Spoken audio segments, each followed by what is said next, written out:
After 25 years of marriage, my cheating wife left me for a younger lover. But when she decided to visit my club and publicly humiliate me, she had no idea what was coming.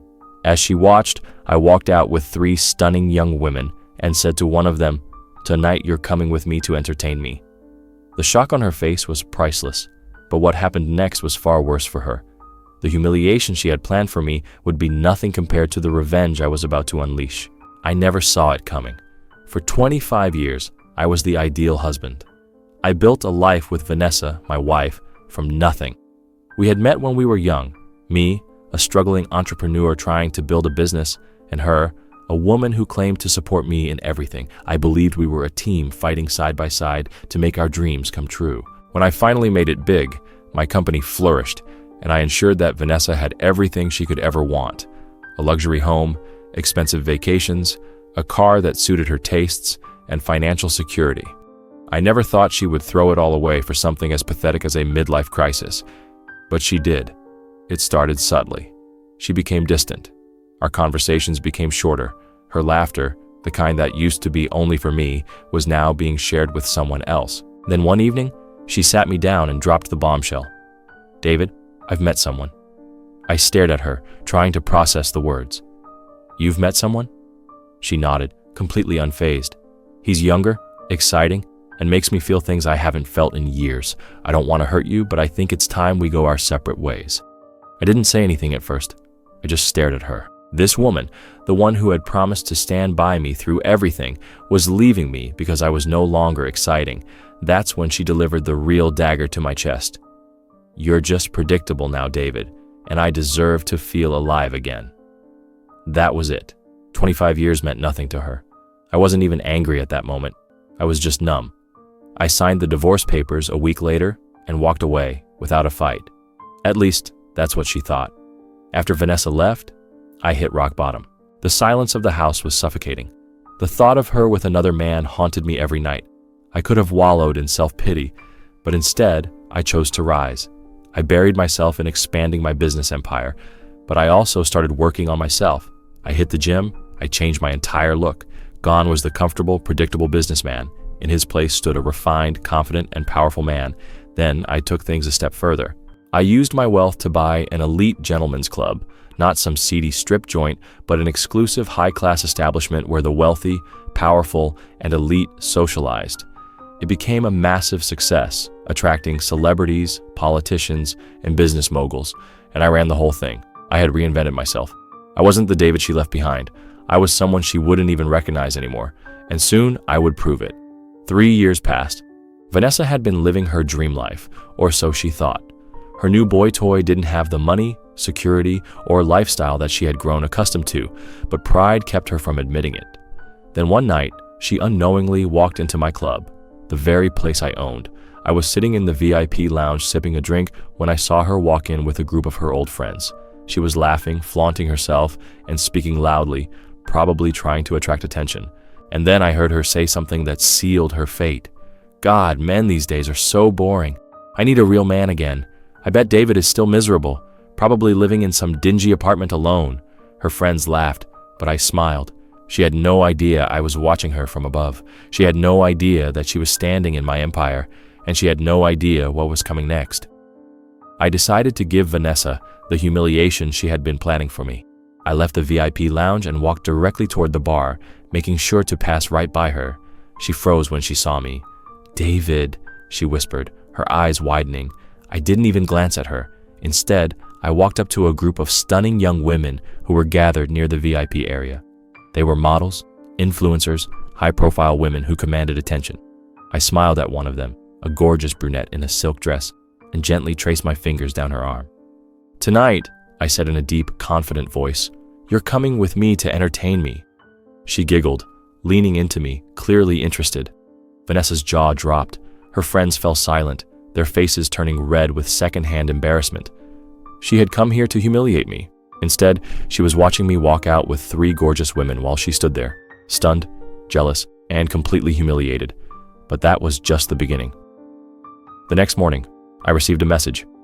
It was from Vanessa. "David, I didn't know. Can we talk?" I smiled. She had taken the bait. She had come to see me fail, expecting me to be some miserable, washed-up old man. Instead, she had witnessed me in my prime, thriving and surrounded by success and beautiful women, and now she wanted to crawl back. I responded with a simple message. "Meet me at the club. We'll talk there." She arrived later that evening, desperation clinging to her like cheap perfume. I let her talk, let her ramble about regrets, about how she missed me, about how she made a mistake. Then I smiled and delivered the final dagger to her heart. "Before we talk, I want you to meet someone." I gestured to a beautiful young woman standing beside me, elegant, stunning, and confident. "Vanessa, this is my fiancée." Her face shattered, her lips parted, but no words came out. "Oh," I continued, "and one more thing. I own this club. Welcome to my empire." She stumbled back, completely broken. I leaned in and whispered, "You left me for someone younger. Now you're alone, and I traded up." And with that, I walked away.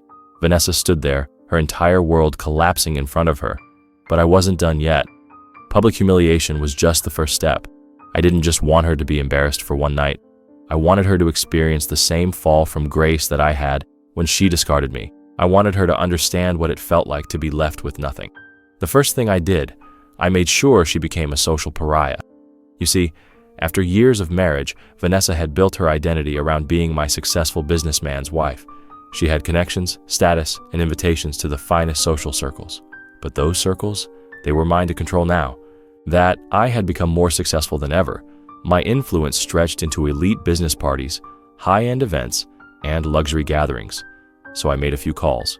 By the end of the week, Vanessa started noticing something strange. People stopped inviting her to events. Old friends were no longer responding to her texts. Her social circle, the very thing she had used to validate herself, was turning its back on her. And the best part? She had no idea why, until she found out exactly what I had done. I knew Vanessa wasn't as independent as she pretended to be.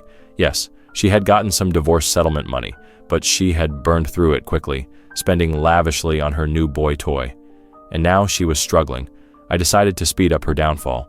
Through my contacts, I had word spread in her workplace, subtly, carefully, that she had financial troubles and was desperate to climb back up the social ladder. In the business world, desperation is a death sentence.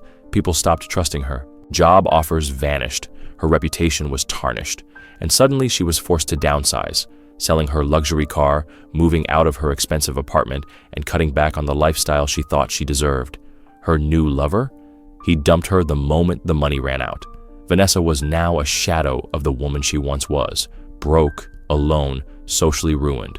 But I wasn't done yet. I wanted to give her one final lesson, one she would never forget. So I arranged a meeting, not at the club, not at a fancy restaurant, at a basic mid-range coffee shop, the kind of place she would have scoffed at years ago. She arrived dressed modestly, her once polished confidence now replaced with uncertainty. "David, thank you for meeting me." I simply nodded. I wanted her to speak first. She hesitated, choosing her words carefully. "I made a mistake. I was stupid, and I let go of the best thing in my life. I thought I wanted excitement, but I didn't realize how much I needed security. I know I don't deserve it, but can we start over?" I stared at her for a long moment. Then I let out a small chuckle. "Vanessa," I said smoothly, "I think you're misunderstanding something." Her eyebrows knitted together in confusion. "What do you mean?" I leaned forward slightly, watching her closely, enjoying the way she squirmed under my gaze. "I didn't come here because I wanted to rekindle anything," I said, voice calm and controlled. "I came here to see the woman who threw me away for a younger man, only to end up alone, broke, and begging." Her face turned pale. "David, I raised a hand, cutting her off. "You thought I'd be your safety net? That after humiliating me, after breaking me, I'd take you back like some desperate fool?" I smirked. "I just wanted to see you realize firsthand that I traded up, and you've hit rock bottom."